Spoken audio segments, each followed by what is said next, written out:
Et l'événement ce soir sur RMC, Sébastien Pocognoli, l'entraîneur de l'AS Monaco et l'invité de Roten sans flamme, Jérôme.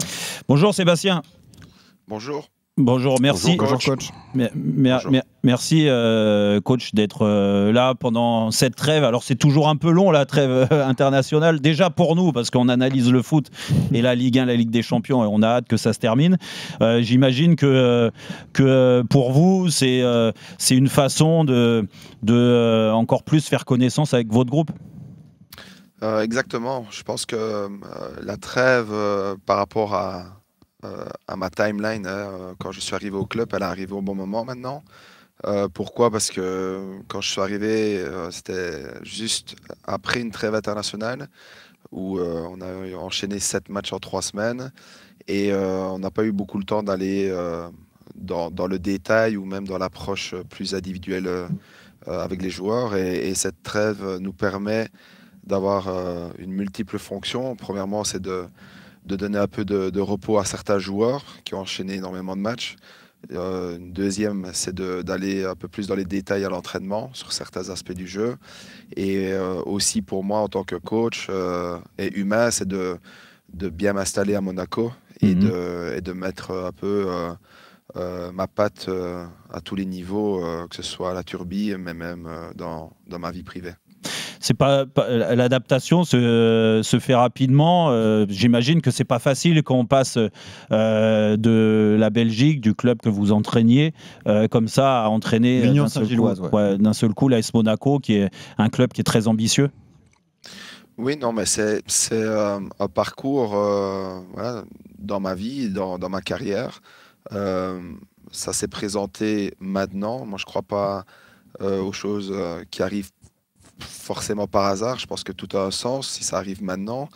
Maintenant, oui, l'Union Saint-Gilloise est un grand club historique qui redevient un grand club dans le football moderne actuel. On a été champion l'année passée après 90 ans, enfin 90 ans d'attente.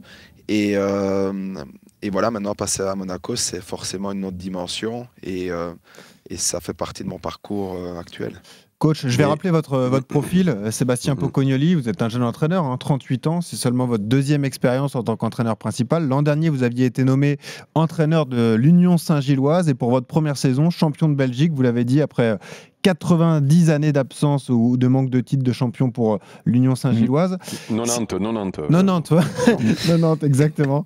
Non mais coach, ce qui est surprenant dans cette histoire, le fait de rejoindre l'AS Monaco, c'est que vous avez quitté votre club en pleine saison, ce qui est assez rare finalement. Monaco a décidé de payer votre clause libératoire, vous quittez votre groupe, vous en rejoignez un autre en pleine saison. Est-ce que vous avez hésité et pourquoi avoir choisi comme ça de partir de là-bas et d'arriver à Monaco alors ? Je sais que ça a été un grand sujet de discussion, que ce soit en Belgique ou même ici en France, et c'est tout à fait normal d'un point de vue extérieur d'avoir une opinion par rapport à une certaine situation. Après, je pense qu'il faut toujours vivre cette expérience de l'intérieur et l'avoir connue pour avoir vraiment un point de vue très objectif par rapport à certaines décisions. Ma décision de quitter l'Union Saint-Gilloise, elle a été influencé par tout simplement une soif de progression sportive. Après, on peut parler du timing, mais ce timing a un historique aussi. Et il faut bien savoir que après le titre de champion à l'Union Saint-Gilloise, je suis le premier coach à avoir enchaîné une deuxième saison au sein du club. Et ce, après un titre. Donc, tout simplement pour continuer à progresser. Me challenger sur comment remettre une deuxième couche après un titre de champion, comment expérimenter cette Ligue des Champions, tout en laissant partir forcément nos meilleurs profils à l'étranger. Donc, c'était un challenge qui était mûrement réfléchi, et ce, malgré certains intérêts de d'autres clubs.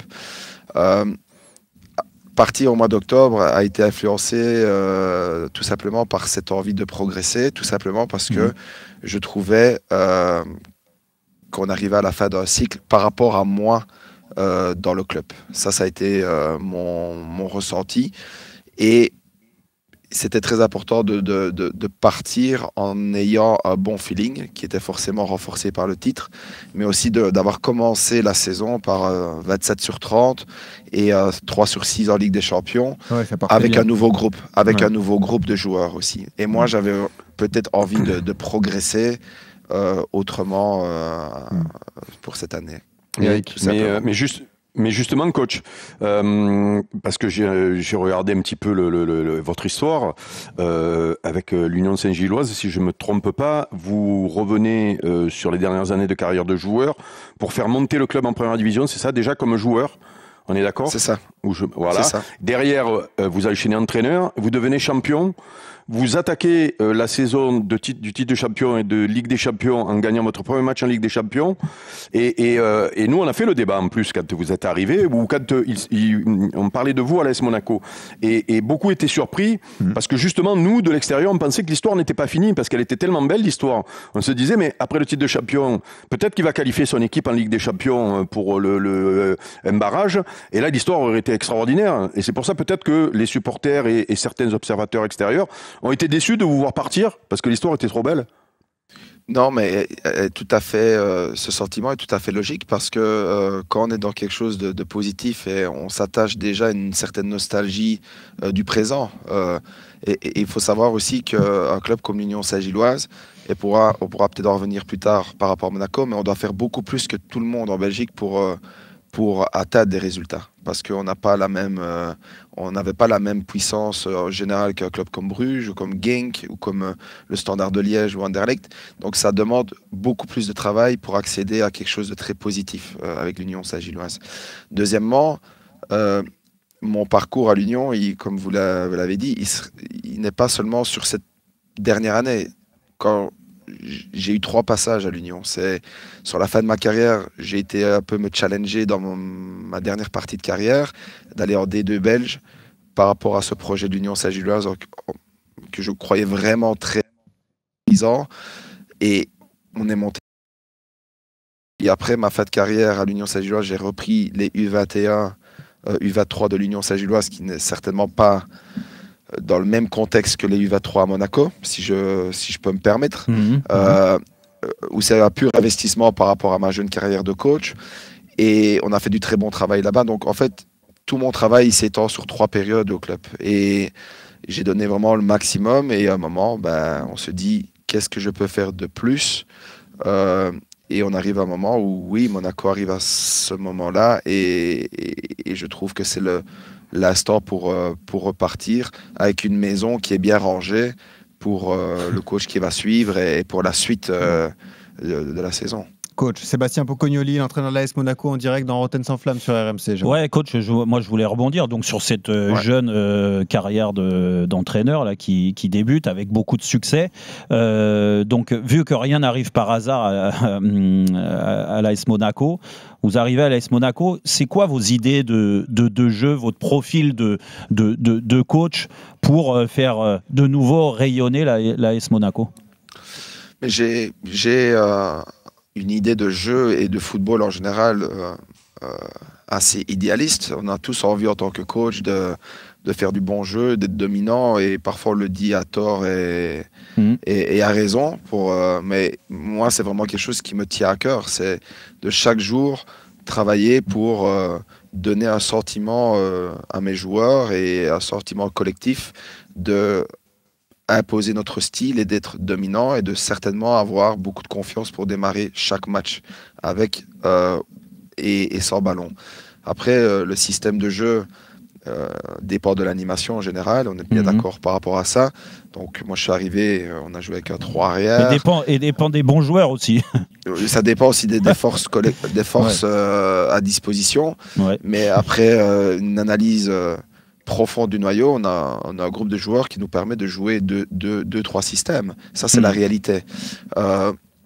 Voilà, après, vous avez certainement analysé les matchs de l'AS Monaco. Ouais. On a joué 2-3 très bons matchs depuis mon arrivée. Et si on analyse ce match, il y a beaucoup de choses que j'aspire qui sont dans ce match, dans ces matchs. Et ça, c'est la réalité. Après, on n'a pas eu la constance surtout dans les après-matchs de mi-de-semaine. Et ça, c'est une réalité sur laquelle on va devoir travailler. Coach, vous savez, vous êtes certainement au courant, parce que quand on signe à AS Monaco, on se renseigne aussi. C'est vrai que ce qui fait le plaisir des passionnés de l'AS Monaco et des équipes de l'AS Monaco, celles qui ont performé, il y en a eu beaucoup de génération en génération, c'est avant tout la grande qualité technique et ce spectacle qui est souvent au rendez-vous au Stade Louis II. Vous êtes conscient de cette pression que vous avez quand même pour remettre ça en place ? Oui, mais c'est comme vous le dites, il faut le remettre en place. Oui. Donc ça veut dire qu'il y a eu des manquements et le fait de venir à Monaco aussi, c'est me dire qu'est-ce que je peux apporter avec cette venue. Et j'ai forcément analysé le groupe, la situation qui était il y a quelques semaines, et je me suis dit, ok, il y a peut-être moyen d'avoir un impact à court terme, mais certainement sur le long terme. Donc oui, Monaco, c'est connu pour déployer du bon jeu, pour au final permettre à certains joueurs d'avoir ce fameux tremplin vers le sommet européen. Qui est stimulé par une académie de très haut niveau. Donc, si on veut stimuler ça, il faut faire du bon jeu. Si on veut faire du bon jeu, il faut le combiner aussi au résultat parce qu'on dépend aussi de la scène européenne pour mettre tous ces joueurs en valeur. Donc, il y a cette combinaison d'attentes collectives, mais aussi d'attentes individuelles dans la performance. Et ça, c'est un travail vraiment de fond. Et c'est sur ça que je suis occupé à faire.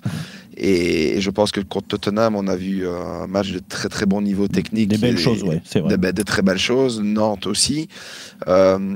Toulouse, c'était moins joli, mais on a été consistant dans vraiment garder le zéro et faire une victoire un peu plus moche, ce qui fait partie aussi du jeu, ouais. Voilà, Bodø Glimt, on a été un peu dominé, mais on a pu avoir une belle victoire au caractère, qui n'était peut-être pas dans l'ADN de l'AS Monaco, mais si on arrive à combiner ça avec le match de Tottenham sur le long terme, on va avoir des bonnes choses. Maintenant, c'est bien de le dire, mais il faut le faire. Coach, justement, Sébastien Puccognoli, entraîneur de l'AS Monaco, invité de Rotten sans flamme ce soir.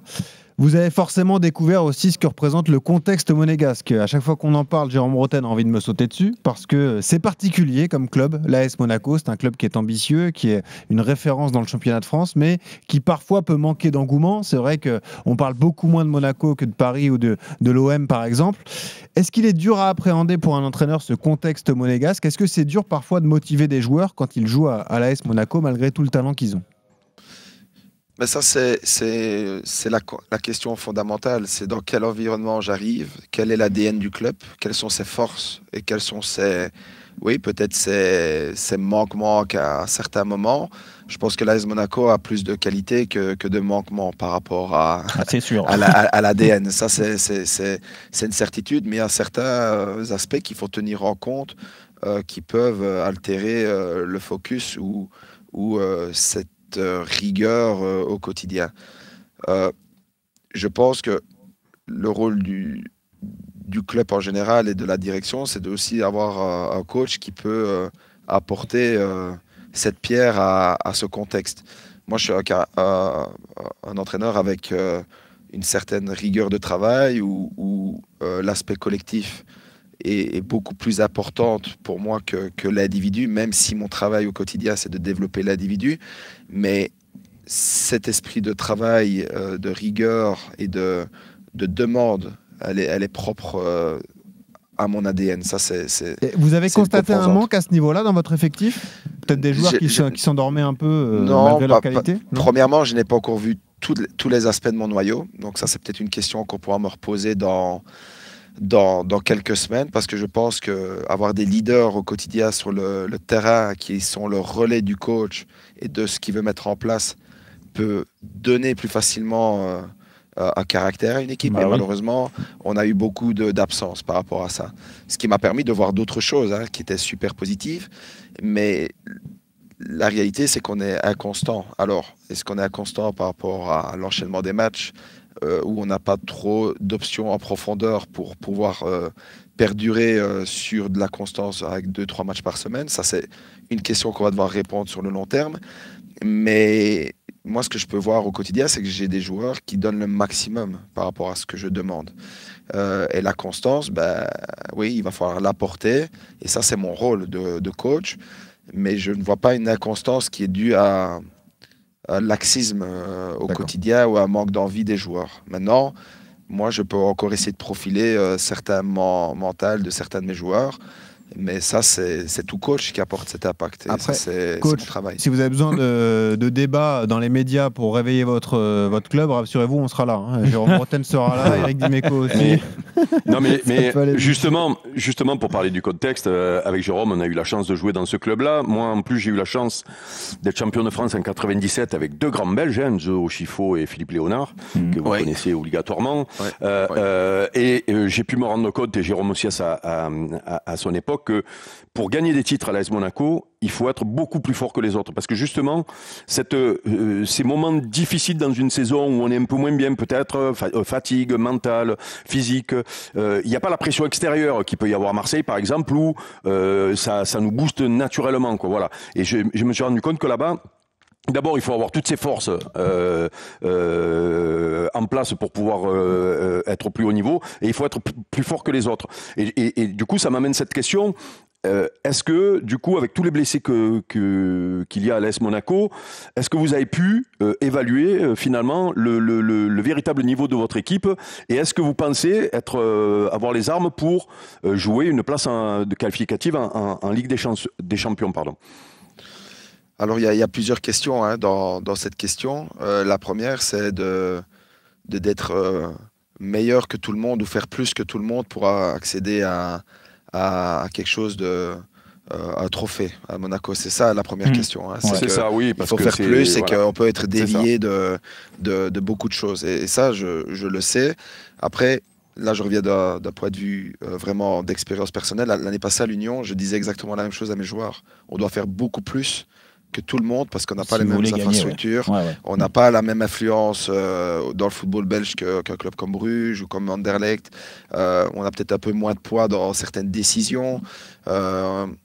Donc, on a aussi des supports. On avait 9000 supporters dans le stade avec une ambiance bon enfant qui est propre au club, mais où il n'y aura pas une pression sur l'adversaire au quotidien. Donc, je disais toujours, on doit faire beaucoup plus pour atteindre quelque chose. Et on l'a fait, finalement. Donc, c'est pour ça qu'on a été champion dans cet aspect. À Monaco, il y a d'autres choses pour lesquelles il faut faire beaucoup plus. Et ma question, parce qu'on me pose des questions, mais vous qui avez qui avez connu le succès à Monaco, c'est quoi la clé pour éviter ces petits pièges? Il y a certainement des éléments, donc vous pouvez peut-être aussi me répondre à ça. Quels sont les composantes? Les éléments, coach, moi je vous coupe, mais les éléments, c'est déjà d'avoir une union sacrée dans le groupe, que ce soit les joueurs avec le staff, parce qu'il n'y a pas que les joueurs, il y a le staff, et je trouve que l'ambiance générale qui doit régner au sein du club, et quand on arrive pour s'entraîner à la Turbie tous les jours, c'est l'état d'esprit de compétiteur qui doit être bien au-dessus de tous les autres clubs déjà. Et comment on l'a? C'est à travers le discours de l'entraîneur, ça c'est sûr, et de son staff, parce que c'est lui qui met ça en place. Moi, j'ai eu la chance à l'époque d'avoir Didier Deschamps, et je le dis, c'est un compétiteur hors pair, peut-être le plus grand compétiteur que j'ai jamais connu par la suite, et pourtant j'ai connu beaucoup d'entraîneurs et de sélectionneurs. Et puis après, il y a aussi les relais, mais ça, vous en parliez en fait. Les relais des joueurs qui vont être si vous voulez, pour le groupe de joueurs qui vont empêcher le groupe de s'endormir, ou certains joueurs de s'endormir, parce que c'est bien là le problème, et qu'aujourd'hui, en effet, pour finir sur cette réponse, et plus ou moins cette question, c'est que ces relais-là, malheureusement pour vous, ils sont blessés. Alors, voilà, il y a une partie de la réponse, et ça a fait. Ça a fait que pour installer cet esprit de compétition au sein même du noyau, il faut que toutes les forces vives soient présentes. Ça, c'est la première chose. Et la deuxième chose, c'est que cet esprit de compétition va forcément assoiffer tout le monde dans le noyau. Alors, le coach a cette responsabilité, et je suis déjà occupé à ça, à vraiment demander beaucoup plus tous les jours. Mhm. Je ne peux pas non plus arriver et taper du poing, surtout parce que je dois apprendre d'abord à connaître mon noyau. C'est sûr. Et le fait que j'ai beaucoup d'absences, ça me donne aussi le sentiment que je dois donner beaucoup de confiance à des joueurs qui jouaient peut-être un petit peu moins et les stimuler dans ce sens. Mais on arrivera forcément dans une deuxième phase d'analyse où la demande sera beaucoup plus haute parce que le contexte sera bien clair. Coach. Donc, j'ai bien conscience que cet esprit de compétition et cette demande, elle est faite au quotidien et on va vraiment certainement s'occuper à ça. Justement, Ça, dans sûr. un instant, avec Sébastien Pocognoli, entraîneur de l'AS Monaco, on va rentrer dans les cas individuels. Vous vous en doutez, il y a des joueurs dont on veut vous parler. Coach, forcément, Marnès Akliouche, Paul Pogba, d'autres comme Mika Biarritz. C'est l'événement ce soir, donc Sébastien Pocognoli, entraîneur de l'AS Monaco. Dans Rotten sans flamme, on revient tout de suite. À tout de suite sur RMC. Coach, on va parler des cas individuels maintenant. Alors c'est vrai qu'on a hâte, nous en tant que Français, il est champion du monde, de revoir Paul Pogba sur la pelouse, ou au moins dans le groupe. Est-ce que les nouvelles sont rassurantes pour lui? Parce que je sais que quand vous avez pris l'équipe, il était question qu'il revienne dans le groupe et il y a eu cette petite blessure à la cheville. Est-ce que là, ça va mieux et il va peut-être intégrer le groupe contre Rennes? Bah, ça se passe bien avec Paul, hein, vraiment de manière très objective. Après, il est occupé à s'entraîner dur. Il a repris des entraînements collectifs. Après, voilà, je ne veux pas trop m'avancer parce que la dernière fois que je l'ai fait, Ouais. malheureusement, vraiment de manière très malchanceuse, il a été touché à la cheville. Mais ça, c'est hors contexte de l'aspect vraiment purement physique. Donc là, oui, il est bien occupé à l'entraînement. J'avais donné un commentaire sur le fait que on doit juger Paul sur l'instant T et sur ce qu'il va nous proposer maintenant. Et la nostalgie, elle est tout à fait légitime parce que c'est une légende du football français. Et cette nostalgie, elle doit rester. Mais le football, il se vit à l'instant présent. Et ce que moi, je peux dire, et vraiment là, c'est d'un point de vue purement coach qui protège mes joueurs, c'est que je pense qu'il va encore nous apporter des bonnes choses si le physique lui permet. Et si Est-ce qu'il sera là contre Rennes, coach, si tout se déroule on comme a encore prévu? une semaine d'entraînement, il a fait 3 jours là, de très bonne qualité. Et moi, je suis toujours quelqu'un de positif pour mes joueurs. Donc j'espère qu'on le reverra très bientôt pour diverses raisons. Pour le leadership déjà, que ce soit sur ou en dehors du terrain. Tout simplement aussi pour le football français, parce que je pense que c'est quelque chose d'important de le revoir sur le terrain. Et pour notre club aussi en général, parce que je trouve que c'est très osé, comme de m'avoir nommé, mais aussi de permettre à Paul de reprendre cet objectif de revenir sur un terrain. Et je pense que c'est un magnifique projet et challenge. Et coach, Mais aussi quand vous le voyez sur le terrain à l'entraînement, est-ce que vous constatez cette entre guillemets qualité supérieure? Est-ce qu'on voit que Paul Pogba est toujours un top joueur malgré il n'a pas perdu ses qualités énormément footballistiques? Non, il n'a pas perdu ses qualités footballistiques. Elles sont là. Mais il faut que le moteur suive pour permettre à ses qualités de rayonner au quotidien. Et si on met toutes les choses en place correctement, pas seulement le club, mais aussi le joueur, et je pense que Paul fait le maximum et il travaille super bien pour se donner cette porte pour revenir au plus haut niveau. Tout le monde fait le maximum, donc à un moment, oui, je pense qu'on pourrait le revoir sous un très bon niveau. Et au-delà aussi de nous en tant que club, ce serait une magnifique leçon, pas seulement de vie, mais aussi footballistique, qu'un joueur, grâce à une grande abnégation, quel que soit le contexte, peut revenir à certains plaisirs dans ce qu'il aime. Et c'est possible qu'on y arrive. Et en tout cas, moi, je vais donner tout pour qu'on on puisse arriver à ça. Sébastien Pocognoli, l'entraîneur de l'AS Monaco dans Rotten sans flamme ce soir. Jérôme, Eric, tu as une question. Oui, en parlant des cas individuels, moi je voulais parler du petit Akliouche là, qui est international depuis peu, qui devient le leader technique de cette équipe. Est-ce que, alors c'est une bonne nouvelle bien sûr, mais est-ce que finalement, on parlait tout à l'heure du contexte des joueurs un peu tauliers qui doivent tirer le groupe vers le haut.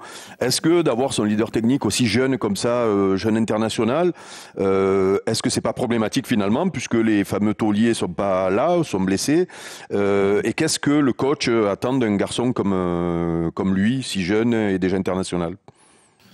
Alors, forcément, les absences font qu'on peut dire oui, c'est un problème, mais moi je pense qu'il y a toujours des solutions. Et une des solutions, c'était de de challenger certains joueurs pour reprendre ce leadership. Ce qui, je pense, servira au groupe sur le long terme. Et Magnès fait partie de ces joueurs que j'ai dit à un moment, c'est logique qu'au-delà d'être un leader technique, on peut aussi le devenir dans le vocal ou dans le social. Et Magnès a certainement encore une grande marge de progression par rapport à ça. Et je trouve, depuis mon arrivée, qu'il a vraiment été dans le challenge que je lui ai proposé. Et je suis très satisfait de ça. Et maintenant, ça continue avec l'équipe de France. Et son statut au sein du club va continuer à grandir aussi longtemps qu'il reste les pieds sur terre et qu'il continue à travailler comme il le fait. Il va encore franchir un palier cette année et j'en suis vraiment convaincu. Vous appréciez, enfin vous donnez souvent des objectifs individuels à vos cadres. Quels sont ceux que vous avez donnés à Marnès Akliouche alors? Tout simplement d'être plus déterminant dans ses prises de décision, que ce soit au niveau vocal par rapport à ses coéquipiers, parce que c'est un garçon assez introverti, mais qui est très, très intéressant une fois qu'on a la discussion avec lui. Mais je trouve qu'il peut le mettre aussi au service du collectif sur le terrain. Et force est de constater que c'est lui qui déclenche les presses, c'est lui qui replace, c'est lui qui voit certaines situations avant même qu'elles se passent. Je vais donner l'exemple de son but hier. Avant la diagonale, le côté opposé, c'est lui qui montre aussi avec son bras la passe à faire. Et il anticipe déjà sa position dans le box. Et ça, pour moi, c'est une forme de leadership.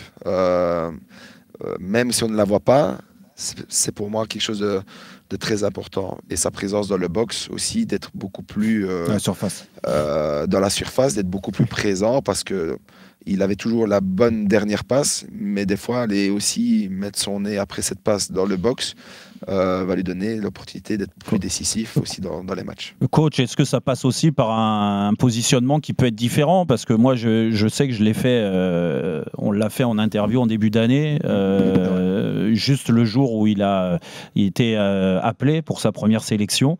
Depuis, il a évolué et c'est sûr que, parce qu'on est passé par là aussi, les premières sélections comme ça, quand tu fais ta première titularisation, que tu fais un bon match en plus, donc ça t'apporte encore plus de force. Mais par rapport au volume, vous parlez de boxe, du moins d'être plus un joueur de surface et il est capable de marquer des buts, mais il est aussi capable d'orienter le jeu parce qu'il a un gros volume, parce qu'il y va, il déclenche les pressings, il court beaucoup. Est-ce que un repositionnement dans le milieu de terrain est une possibilité avec lui? Il est déjà beaucoup plus axial depuis mon arrivée. Il a commencé derrière l'attaquant, un peu plus décentré, puis il est finalement un peu plus en électron libre derrière Balogun. Donc, il a une certaine liberté, mais c'est une liberté qui se mérite parce qu'il travaille très bien sans ballon aussi par rapport à l'endroit où il est sur le terrain. Je n'ai pas de choses négatives à dire sur lui en perte de balle parce que il a un sens du collectif très développé. À Bodø/Glimt, il a travaillé tellement pour l'équipe en perte de balle. Il revenait même dans le box. Venant d'un joueur créatif, c'est assez rare, ces qualités-là. Et ça veut dire beaucoup de son état d'esprit, hein, coach. Pour moi, il a un très bon état d'esprit et c'est une forme de leadership aussi. Donc, c'est le chouchou de Jérôme, vous le précisez. Non, mais c'est pas le chouchou, mais non, mais je comprends qu'il a beaucoup de qualités. Maintenant, tout simplement, il doit être beaucoup plus consistant c'est clair. dans chaque chose le week-end avec Monaco. C'est sûr. C'est normal. Vous allez y arriver, je suis sûr. Bah oui, c'est sûr. Coach, il y a un vrai enjeu pour vous. Vous parlez de joueurs comme ça à pousser, voire à relancer. Parlez-nous du cas Mika Biereth. Incroyable, l'international danois. L'année dernière, c'était la révélation. Il est arrivé en janvier. Il a inscrit 13 buts en 16 matchs. Et cette saison, un seul petit but en 15 matchs disputés avec l'AS Monaco. Il est devenu inefficace. On ne le reconnaît plus. Comment vous allez réussir à le relancer alors? Parce que ça reste un buteur hors pair, on se demande juste ce qu'il est en train de traverser, quoi. Coach peut venir une semaine pour lui mettre des galettes à l'entraînement, s'il faut. C'est vrai que c'était pied gauche. Hein. Oui, pied gauche. Ah oui, là, il y a trois gauchers autour de la table. Ouais. Moi aussi, j'avais un bon pied gauche, donc attention. Mais j'ai pas joué une finale de Ligue des Champions. Donc, c'est vrai. Mais, vous faisiez partie de mes kartings, mais c'est bien déjà. Mais par rapport à Mika... cette situation-là était même avant mon arrivée. Donc, en fait, j'arrive dans un héritage de situation où elle est comme elle est. Et moi, mon rôle en tant que coach, c'est de ne pas mettre un joueur par rapport à sa forme du moment dans un box ou dans une case définitive. Comme je dis, je dois encore apprendre à connaître mon noyau sur toutes ses formes. Et dans cette analyse, il y a aussi... un timing que je dois laisser aussi à mes joueurs dans ce que je veux mettre en place. Alors Mika, oui, il a un peu plus de mal pour le moment. Il ne faut bien pas oublier non plus que l'année passée, il a marqué sur toutes les actions de jeu qu'il pouvait avoir.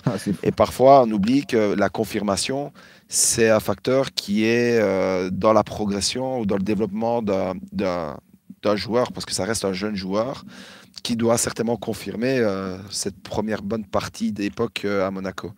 Donc, est-ce qu'il doit passer ce palier? Est-ce que tout est fait tout est mis en place pour passer ce palier? Moi, en tout cas, tout ce que je peux dire, c'est que je suis derrière lui, que je le pousse, qu'on le pousse avec le staff, avec Kevin Miralles, pour surpasser ça. Et je pense que ça va revenir un moment dans le bon sens. Aussi longtemps que lui veut tout faire pour surpasser, avoir la force de caractère pour surpasser ça. Et jusqu'à présent, il a joué tous les matchs comme titulaire ou comme rentrant. Donc, on est derrière lui et on n'attend qu'une chose, c'est que oui, qu'il enchaîne les bonnes performances. Mais déjà dire oui, ça va se passer comme ça ne changera pas. C'est pas mon rôle de coach. On peut pas le savoir. Ça, c'est sûr. Donc voilà, maintenant. Comme chaque joueur, j'ai une attente et aussi longtemps qu'il fait le maximum à l'entraînement pour s'améliorer, il y aura pas de souci. Coach, dernière question, c'est plus sur les objectifs globaux de l'AS Monaco. C'est sûr. Globaux, pardon. Est-ce que on vous a fixé des objectifs bien précis ou vous, tout simplement, vu que vous fixez des objectifs personnels à vos joueurs, est-ce que collectivement, vous pouvez nous dire ce que vous attendez de votre saison en championnat, dans le championnat de France et surtout en Ligue des Champions? Parce qu'en Ligue des Champions, ça paraît bien parti pour se qualifier, pour déjà être dans les 24 et au 16e de finale. Oui, après, il y a encore beaucoup d'échéances et parler d'ambition, je pense que être à Monaco et dire oui, on vise telle place ou telle place, non, on est ambitieux. Forcément, on regarde le haut du tableau. Je pense que c'est logique de par l'héritage qu'on a des dernières années et décennies. Ça, c'est normal. Après, je suis une personne ambitieuse, donc je veux atteindre le maximum avec Monaco. Il y a différents modes de succès. Hein. Ça, c'est une chose. On peut développer un très bon style de jeu qui donne du plaisir. On peut développer des joueurs individuellement qui franchissent une étape dans leur carrière. Mais au final, comme je dis, pour briller au niveau international, il faut se qualifier sur la scène européenne. Donc ça, c'est nos objectifs. Après le match de Tottenham, j'ai eu beaucoup de retours très positifs de beaucoup de personnes au sein du club, supporters ou même personnes extérieures. Mais au final, on n'a pas gagné le match. Et moi, j'étais pas heureux après le match. Même si j'ai pris beaucoup de plaisir à avoir joué mon équipe, mais on n'a pas gagné. Et donc, sauf que si tu refais le même genre de performance, il y a de grandes chances que tu les gagnes, les matchs, par contre. Oui, tout à fait. Mais c'est pour dire que ça a donné du plaisir à beaucoup de personnes, ce match. Donc, c'est une forme de succès aussi. Oui, bien sûr. Ça a rassuré, je pense, à l'époque surtout. Voilà, mais le bilan comptable dans le football, il est fondamental. Et je pense que si le bilan comptable est soutenu par tout ce qui est fait en amont derrière, par rapport à la culture qu'on veut mettre en place, par rapport à la mentalité, par rapport au collectif et au développement individuel des joueurs, parce que Monaco, ça reste aussi un tremplin. Alors oui, on aura un package tout à fait positif. Mais voilà, le bilan comptable, il est important et en tout cas, on doit essayer de viser les places les plus hautes au classement, ça c'est sûr. D'accord. Bon, on a compris que vous vouliez être champion de France et champion d'Europe. Merci coach. En tout cas, c'était un bon moment. Merci beaucoup et surtout un gros merde pour la suite parce que Monaco mérite. On dit Dag Monégu. Merci beaucoup. Merci Sébastien. Bonne journée. Au revoir.